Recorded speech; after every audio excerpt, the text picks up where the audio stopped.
यिर्मयाह भविष्यवक्ता की पुस्तक अध्याय 10। यिर्मयाह भविष्यवक्ता की पुस्तक अध्याय 10। हे इस्राएल के घराने, जो वचन यहोवा तुमसे कहता है उसे सुनो।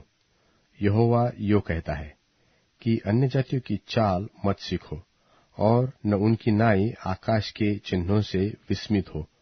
उनसे तो अन्य जाति के लोग विस्मित होते हैं और देशों के लोगों की रीतियां तो निकम्मी है।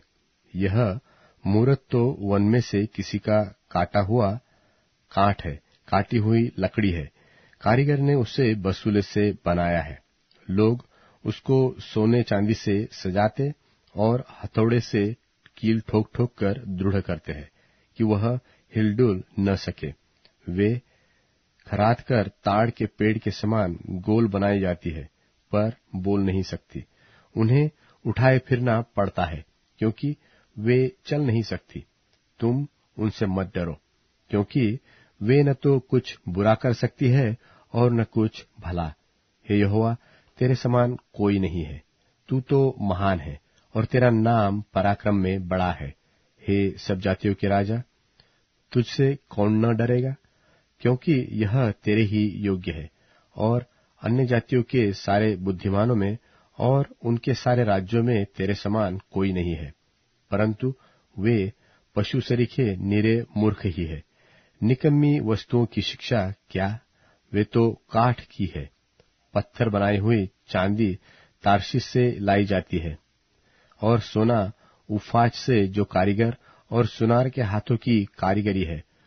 उनके पहरावे नीले और बैंजनी रंग के वस्त्र है।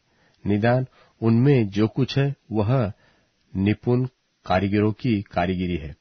परंतु यहोवा सचमुच परमेश्वर है, जीवता परमेश्वर और सदा का राजा वही है।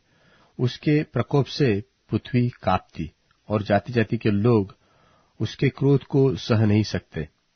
तुम उनसे ऐसा कहना कि ये देवता जिन्होंने आकाश और पृथ्वी को नहीं बनाया, वे पृथ्वी के ऊपर से और आकाश के तले से नष्ट हो जाएंगे।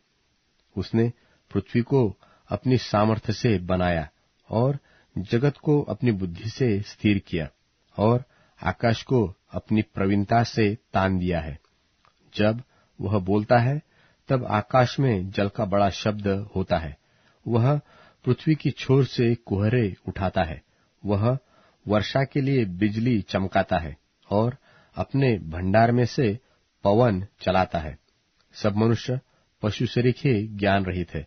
सब सुनारों की आशा अपनी खोदी हुई मूर्तों के कारण टूटती है, क्योंकि उनकी ढाली हुई मूर्तें झूठी है और उनमें सांस है ही नहीं। वे तो व्यर्थ और ठट्ठे ही के योग्य है। जब उनके दंड का समय आएगा तब वे नाश होंगी। परंतु याकूब का निज भाग उनके समान नहीं है, क्योंकि वह तो इन सब का सृजनहार है और इस्राएल उसके निज भाग का गोत्र है। उसका नाम सेनाओं का यहोवा है। हे घेरे हुए नगर की रहने वाली, अपनी गठरी भूमि पर से उठा ले, क्योंकि यहोवा यो कहता है कि मैं अब की बार इस देश के रहने वालों को मानो गोफन में धर के फेंक दूंगा और उन्हें ऐसे ऐसे संकट में डालूंगा कि उनकी समझ में भी नहीं आएगा। मुझ पर हाय, मेरा घाव चंगा होने का नहीं। फिर मैं सोचता हूँ कि यह तो मेरा ही रोग है, इसलिए मुझको इसे सहना ही होगा। मेरा तंबू लूट गया और सब रस्सियां टूट गई।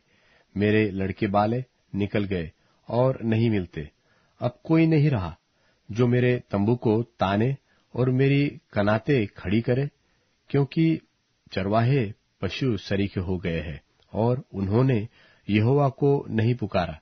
इसी कारण वे बुद्धि से नहीं चलते और उनकी सब भेड़ें तितर बितर हो गई है। एक शब्द सुनाई देता है, उत्तर की दिशा से बड़ा हुल्लड़ मच रहा है। वह आ रहा है ताकि यहूदा के नगरों को उजाड़कर गिद्दड़ों का स्थान बना दे। हे यहोवा, मैं जान गया हूं कि मनुष्य की गति उसके वश में नहीं है। मनुष्य चलता तो है, परंतु अपने पैर स्थिर नहीं कर सकता। हे यहोवा, मेरी ताड़ना पर विचार कर, परंतु क्रोध में आकर नहीं, कहीं ऐसा न हो कि मैं नाश हो जाऊं। जो जाति तुझे नहीं जानती और जो कोई तुझसे प्रार्थना नहीं करती, उन्हीं पर अपनी जलजलाहट उंडेल, क्योंकि उन्होंने याकूब को निगल लिया, वरन उसे खाकर अंत कर दिया और उसके निवास स्थान को उजाड़ दिया है।